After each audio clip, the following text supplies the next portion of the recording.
Olubereberye essula ya 45. Yusufu yeeraga eri baganda be. Awo Yusufu n'alemwa okuzibiikiririza mu maaso g'abo bonna abayimiridde okumpi naye, n'ayogerera waggulu nti, mufulumye abantu bonna bave wendi.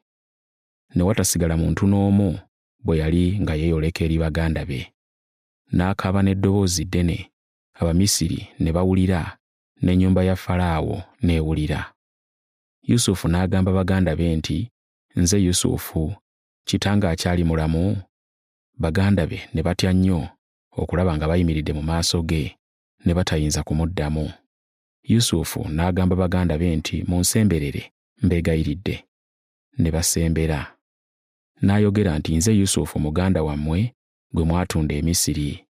Ne kaakano temunakuwala so temwesunguwalira, kubanga mwantunda muno, kubanga Katonda ye yankulembeza okubawonya mmwe mu kufa. Enjala yakamala mu nsi emyaka 2, ate ekyasigaddeyo 5 gye batagenda kulimiramu newaakubadde okukungula. Era Katonda ye yankulembeza mu okubawonya ne bazzukulu bammwe muleme okufa mu ngeri ey'ekitalo. Kale nno si mwe mwansindika muno wabula Katonda, era ye yanfuula nga kitaawe wa Falaawo, era omwami w'ennyumba ye yonna, era omukulu afuga ensi yonna ey'e Misiri. Kale mwanguwe muddeyo eri kitange, mumugambe nti omwana wo Yusufu bw'ayogera bw'ati nti, Katonda yanfuula omufuzi wa Misiri yonna, jangu gye ndi awatali kulwa. Onootuulanga mu nsi ey'e Goseni, naawe onoobeeranga kumpi nange, gwe n'abaana bo n'abazzukulu bo, n'endiga zo n'ente zo ne byonna by'olina. Naakulabiriranga ng'oli eyo, gwe n'ab'omu maka go, ne byonna by'olina, oleme kwavuwala, kubanga wakyasigaddeyo emyaka emirala 5 egy'enjala.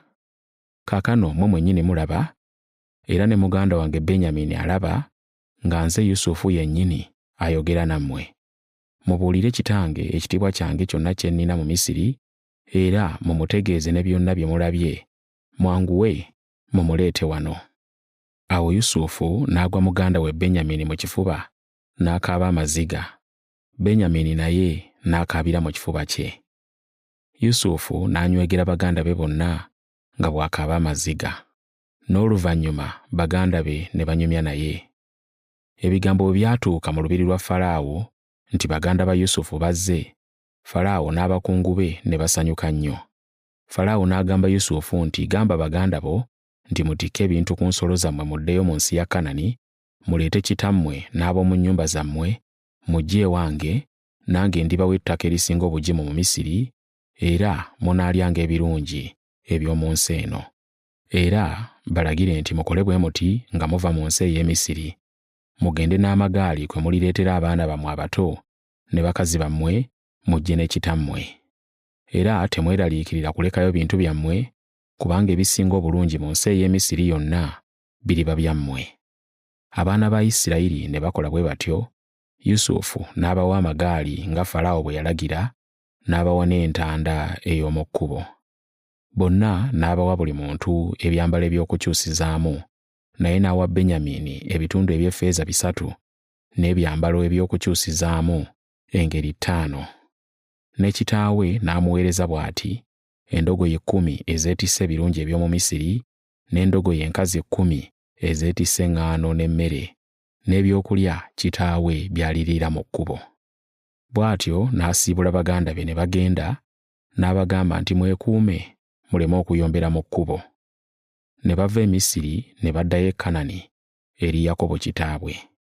Ne bamugamba nti Yusufu akyali mulamu, era ye mukulu afuga ensi yonna ey'e Misiri, n'azirika kubanga teyabakkiriza. Ne bamubuulira ebigambo byonna Yusufu bye yabagamba, bwe yalaba amagaali Yusufu ge yaweereza okumutwaliramu, omwoyo gwa Yakobo kitaabwe ne guddamu amaanyi. Isirayiri n'ayogera nti kinammala, Yusufu omwana wange akyali mulamu, nja kugenda okumulaba nga sinnafa.